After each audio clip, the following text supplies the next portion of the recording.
খাই হোৱাৰ পাছত কৈছে পইচা আনিব পাহৰিলে। তো কাহিনীটো মানে এনেকুৱা, দোকানত থাকোঁতে ঘৰৰ পৰা ফোন আহিল জলফাই টেঙা খাই বোলে। আকৌ এনেকুৱা পৰিস্থিতি মই নাথাকিলে নহ'ব নহয়, সেইকাৰণে নিঞ্জাখন ঘূৰাই লৈ ঘৰ আহি পালোহি। আকৌ আহি দেখোঁ আমাৰ আগফালে গছ কাটি আছে আৰু ইয়াৰ যিটো সুন্দৰ চাউণ্ড,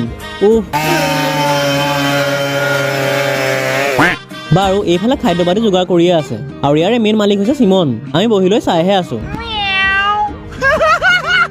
আৰু লাহে লাহে যেতিয়া খাদ্য হৈছে মই মানুহ গন্তি কৰি পাত কাটিব লাগি গ'লোঁ।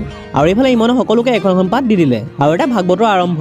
তাৰে এখন মই লৈ আনিলোঁ আৰু এটা খাদ্য খাবলৈ আৰম্ভ কৰোঁ। বাৰু বৰ মজা লাগিছে খাই।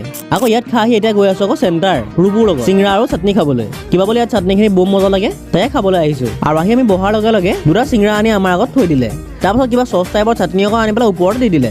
বাৰু যি কি নহওক খাই চাওঁচোন। আৰু খাই চালোঁ, বৰ এটা মজা লাগিছে। কিবা চাটনিটো টেঙা মিঠা জ্বলা চব আছে আৰু খাই হৈছে। সি মোলৈ চাই আছে, কৈছে পইচাটো আনিছিলোঁ ক'ৰবাত পৰিল নেকি, তই দি দেচোন।